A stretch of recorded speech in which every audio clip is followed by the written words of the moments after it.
exactly two people told me that making a YouTube would be a good idea, so here we are. And this first intro part is going to be kind of long, so skip ahead to that time if you just want to go into the actual video part of it. But I just want to talk about first like what I'm going to actually be doing.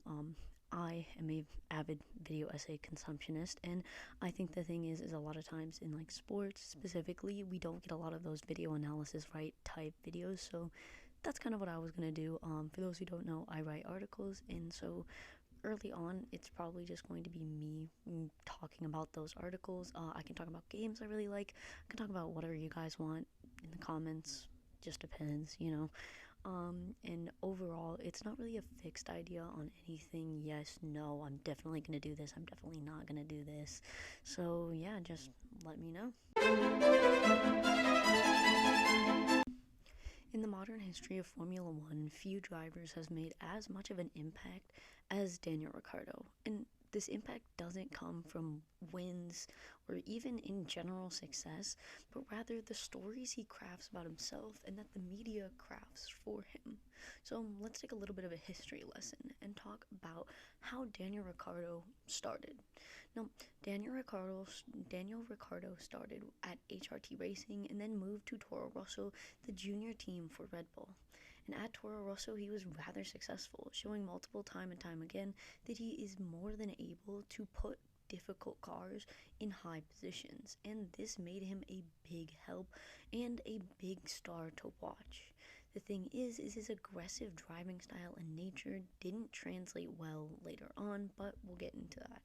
In 2014, Daniel Ricciardo joined Red Bull, and it was going great. After all, he was outperforming killer teammates and overall doing extremely well. His first season at Red Bull was his best by far in the first team, with 3 wins in that area. Now, those 3 wins really gave a strong signifier that he would be a champion later on.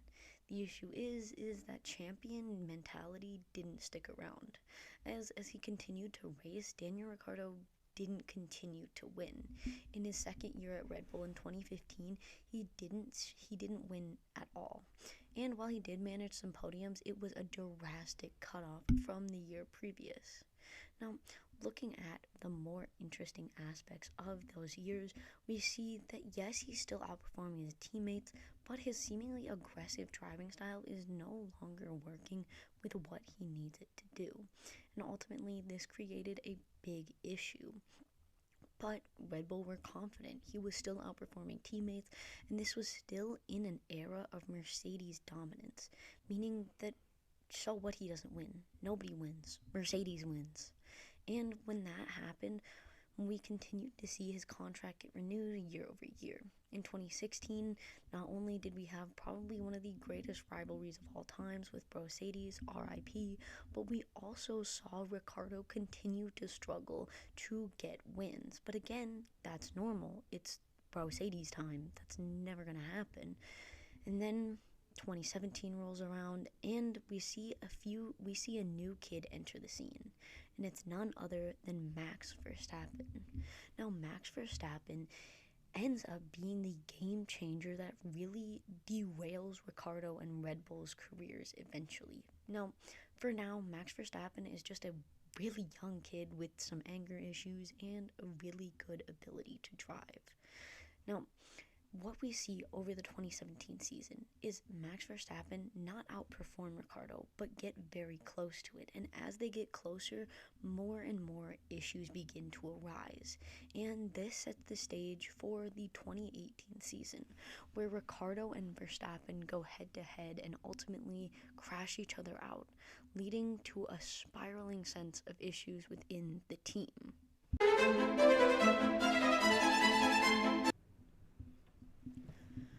2018, a season to remember, if you're Daniel Ricciardo, that is at least. Now, in 2018, the previous year, we had seen Max Verstappen really burst onto the scene and start to be a real threat to other drivers, including his teammate, former first driver, Daniel Ricciardo. So, what happened? What happened in 2018 that made Ricciardo not want to renew his contract for 2019? Well, we're getting there. In 2018, the season started out as status quo. Mercedes was dominating, and Red Bull were trying to threaten for more and more positions. But they found a kind of hard time doing that, being as that their two drivers seemed to constantly butt heads on the track. Off the track, they were great buds. It seemed as though the PR relationship was really PRing, and it was working out perfectly. That is, until one race where Daniel Ricciardo and Max Verstappen were once again head to head. And what ended up happening was Daniel Ricciardo slammed into the back of Max Verstappen after Verstappen moved in the braking. Now, as a young driver, Verstappen was given a lot of slack for moving in the braking because, hey, he's still new. This is only his second year. It's a force of habit. Of course, you're going to brake and move over to stop the person who's coming over to overtake you. The issue is, this time it wasn't just a person, it was his teammate.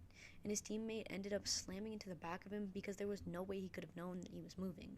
Now, after this event, Ricciardo's faith in Red Bull was reportedly very shaken. He felt as though during the debrief situations, it was him being targeted, and that Verstappen wasn't facing any real punishment for this. Now, the big issue here is when a driver feels as though they're being moved to be a second driver position after so long in a first driver position, that kind of resentment is going to build, and build it did. Ricciardo continued to feel as though Verstappen was getting preferential treatment, getting better treatment, and ultimately getting more slack with the team. Now, this race and this crash was one of a few, and it was one that really implemented this idea into Ricciardo's head that he wasn't going to be a priority for Red Bull, and this idea continued to fester for a long, long time. Until contract negotiations, where Daniel Ricciardo would make the shocking move that after a pretty solid season, he would no longer be staying with Red Bull. But they were in contract negotiations for a long time, so what happened there? And why did Red Bull's former star boy now leave to go to a team who has nothing? Well, like most things in Formula One, it came down to the lovely, incredible, really unique Helmut Marko. F1 contract negotiations are something that, like all contract negotiations, we typically aren't privy to. That being said, though, the F1 contract negotiations are ones that later come out in full force, and thankfully it was such a controversial move, everybody wanted to talk about it, so we have plenty of information on what happened and what went down. Now, earlier I said that a big issue ended up being Helmut Marko, and it wasn't his issue, but more his brutal honesty and sort of lack of self-awareness that caused Red Bull to lose Ricciardo. And it all happened on one sunny afternoon. I actually have no idea if it was sunny, but just go with it. ESPN reported all the way back in 2018 when these contract negotiations were first happening that there was a meeting between Marko, Horner, and Ricciardo. And in this meeting, Helmut Marko stated, Red Bull wants to win a championship with you next year and Verstappen the year after that. And basically, to Ricciardo, this didn't sound like, oh, you want me to win a championship. Instead, what it sounded like and what it's reported that he harshly heard was, you don't want me to win in the future. I'm great for you now while you allow Verstappen to develop some skill, but after that, I'm chopped liver, I'm nothing. And you don't have a future plan for me. Now, this is what he heard, and a lot of time, and this is what he asked. Am I a future priority for Red Bull? Helmut Marko, to his credit, responded with a resounding answer, which was definitely true, which was, no, you're not.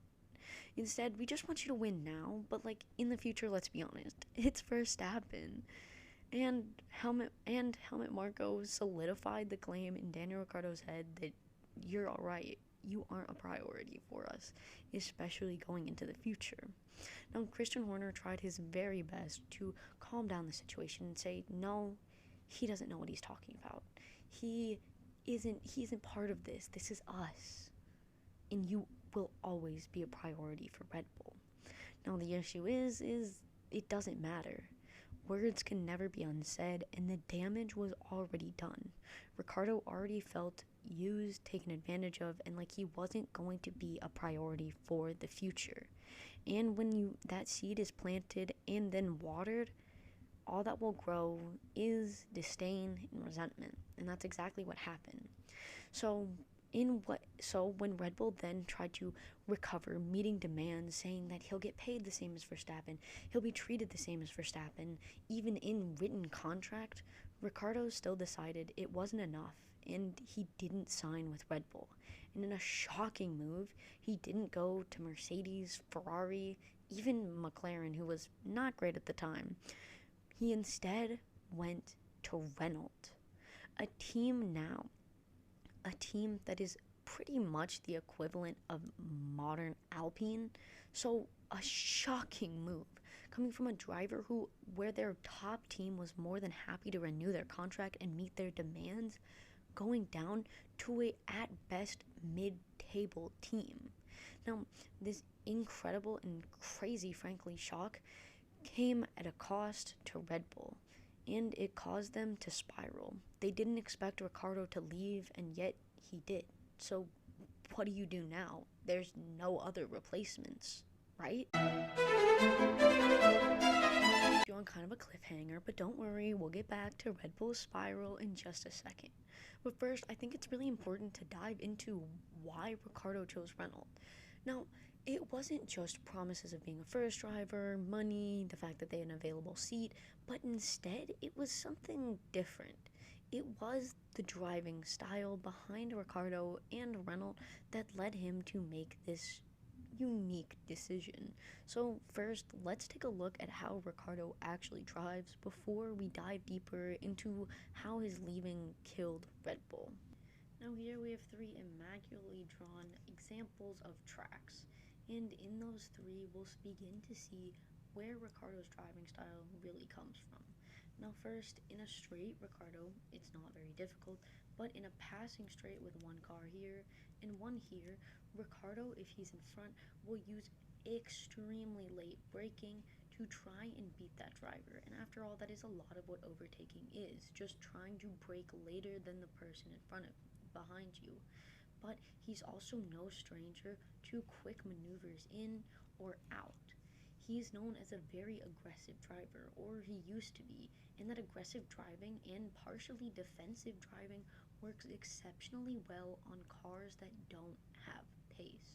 Going into turns, he's known to brake extremely late, holding the position he's already gained, and in chicane-like styles, he's not afraid to overtake in places that might not be the most ideal.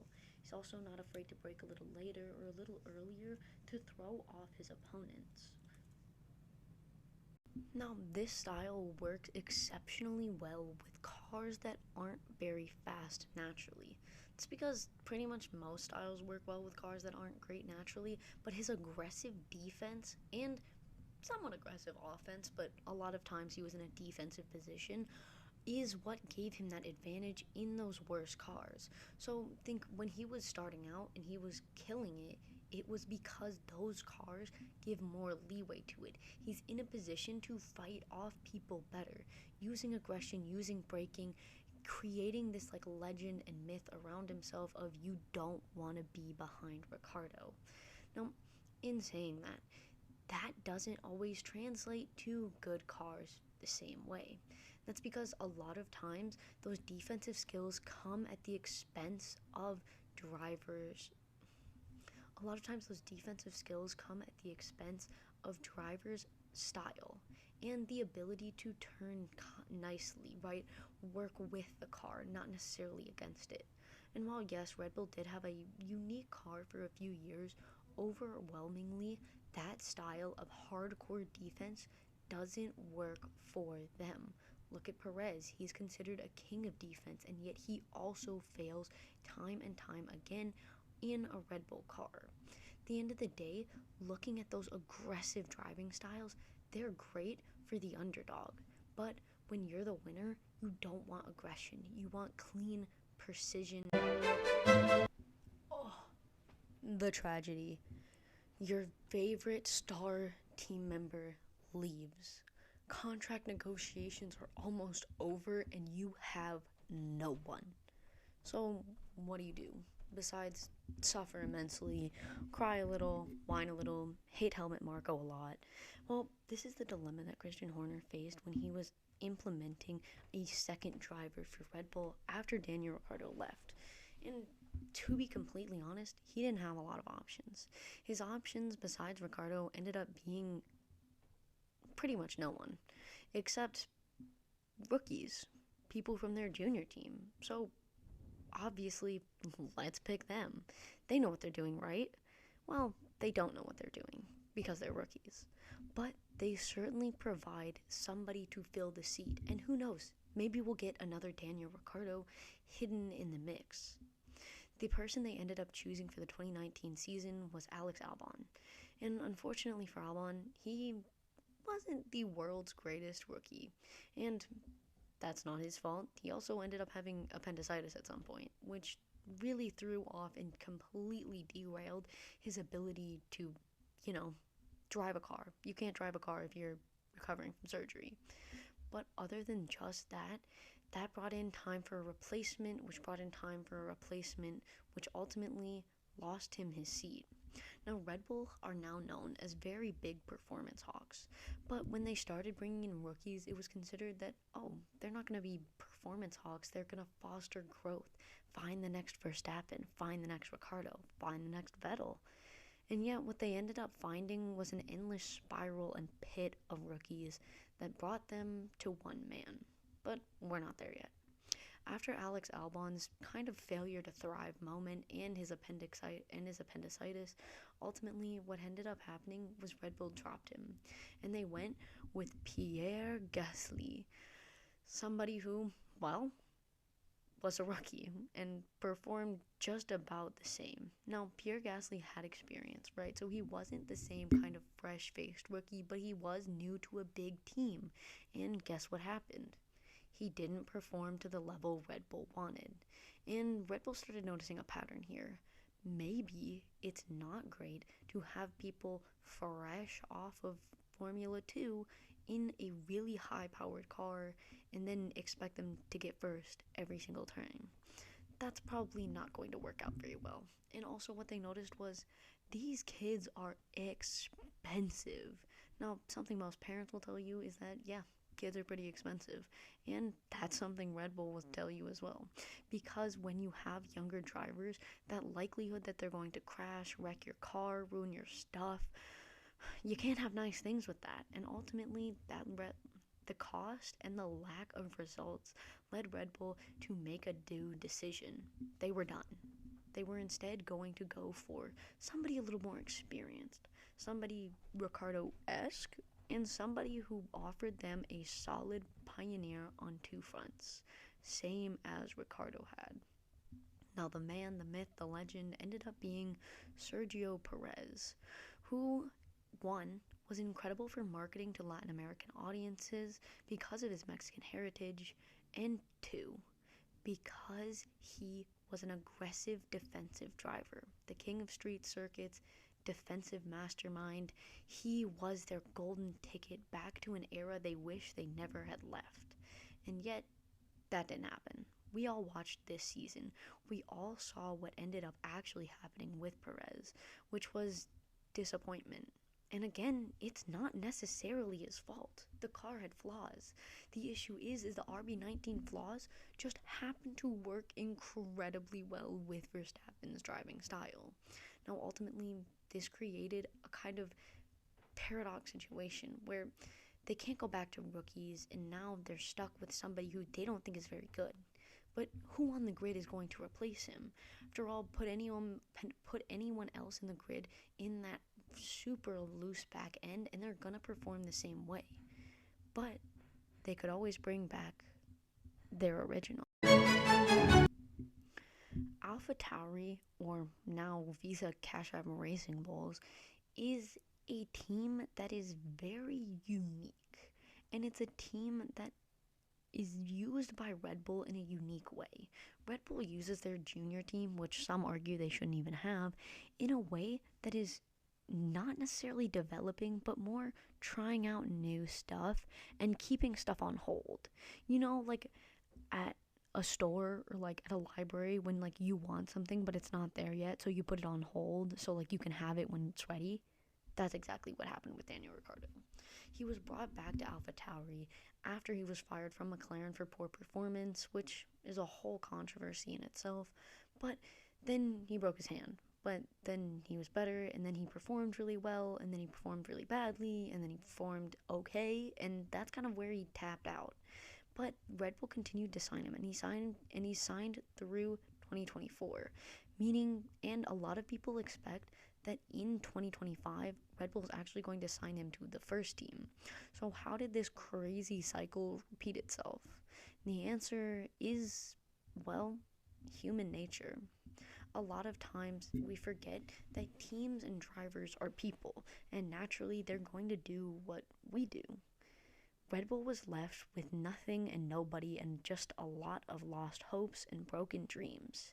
Now, the thing is those lost hopes and broken dreams don't go away when you sign a new person. They stay there. Red Bull started looking for people who drove like Ricciardo, and in a lot of ways they found it. Alex Albon is incredible at defense. Pierre Gasly is Pierre Gasly. And at the end of the day, Sergio Perez drives a lot like Ricciardo and drives a very similar style. But the thing is he's not Daniel Ricciardo. And even if that's an example of how Daniel Ricciardo would drive for somebody on the outside looking in to say, well, he wouldn't have been any better, it doesn't matter, because the pure fact, the potential that they could have, Daniel Ricciardo, the potential that he could be great was enough to make Red Bull make these irrational decisions. And it's enough to keep the hopes and the dreams alive. And it's enough to create a new cycle where we'll see Ricciardo going back to the same team he left because he wasn't a first driver to go and not be a first driver. The domino effect that Ricciardo caused is one that, frankly, is an incredible example of just the humanity in sports in general, and an incredible example of how one little butterfly's flap can derail an entire team. Should Red Bull have been more prepared? Probably. Should Ricciardo have stayed? We'll never know, and that's not the point, frankly. The point is the effect in the team, the effect that he's had on Red Bull didn't just change the game for them, but it changed the game for the entire paddock and created a situation that Red Bull still hasn't been able to recover from. It's a lot of power for one man, so whether or not he ends up back at Red Bull, his impact will always live there, and he will always, frankly, live rent-free in their minds, in the very backs of their hopes and broken dreams.